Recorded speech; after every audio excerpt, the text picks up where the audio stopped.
தானம் தர்மம் ரெண்டுக்கும் உள்ள வேறுபாடு என்ன? தான தர்மங்கள் செய்யறதுல சிறந்து விளங்கியவர் கர்ணன். அப்பேற்பட்ட கர்ணன் மகாபாரத போர்ல இறந்ததும் தான தர்மங்கள் பற்றி கிருஷ்ணர் கூறிய விளக்கங்களை இந்த பதிவுல பார்க்கலாம். வீடியோவை ஸ்கிப் பண்ணாம பாருங்க, எதையும் மிஸ் பண்ணிடாதீங்க. தான தர்மங்களை பத்தி நம்ம நிறைய கேள்விப்பட்டிருப்போம். சிலர் சொல்ல கேள்விப்பட்டிருப்போம், நான் யார் என்ன கேட்டாலும் இல்லைன்னு சொல்லாம கொடுத்துடுவேன், ஆனா அந்த கடவுள் என்னைய கண்டுக்கிறதே இல்லை, ரொம்பவும் கஷ்டப்படுத்துறாரு அப்படின்னு ரொம்பவும் குறப்பட்டுப்பாங்க. உண்மையிலே அவங்க செய்யற தானம் தர்மத்துல சேராது. தானம் தர்மம் ரெண்டுக்குமே வேறுபாடு இருக்கு.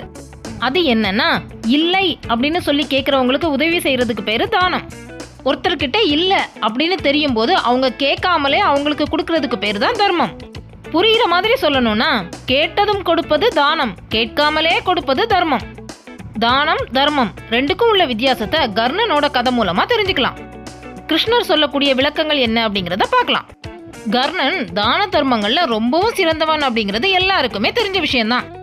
அப்பேற்பட்ட கர்ணனை போர்ல வீழ்த்துறது ரொம்பவும் கஷ்டம் அப்படின்னு சொல்லி கண்ணனே சொல்லியிருப்பாரு.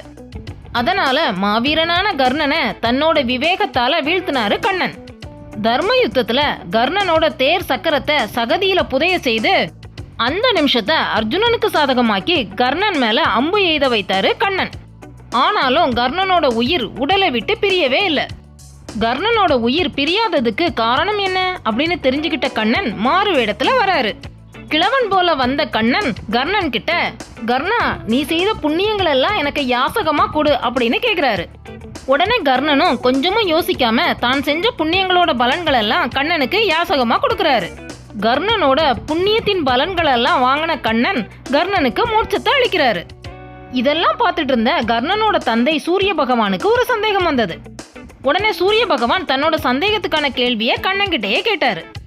கண்ணா, எனது மகன் கர்ணன் தானத்தில் சிறந்தவன். அவனது தானத்தினால் செய்த புண்ணியங்களை நீங்கள் யாசகமாக பெற்றீர்கள். அப்படி இருக்கும்போது அவனோட புண்ணியங்கள் மேலும் மேலும் அதிகரிக்க தானே செய்யணும். அப்படி இருக்கும்போது கர்ணனோட உயிரை அவனோட புண்ணியங்கள் காப்பாற்றவில்லையே, அதற்கு காரணம் என்ன அப்படின்னு கேட்டாரு. அதுக்கு கிருஷ்ணர் அளித்த பதில், எவன் ஒருவன் கேட்பவருக்கு இல்லை என்று சொல்லாமல் உதவி செய்கிறானோ அந்த உதவியானது தானத்தில் சேரும். அவன் யாசகம் கேட்கும் முன் அவனது தேவையறிந்து உதவி செய்தால் அது தர்மத்தில் சேரும். கர்ணன் தர்மம் செய்தவன், அதனால் அவனிடம் புண்ணியத்தை நான் யாசகமாக பெற்றேன்.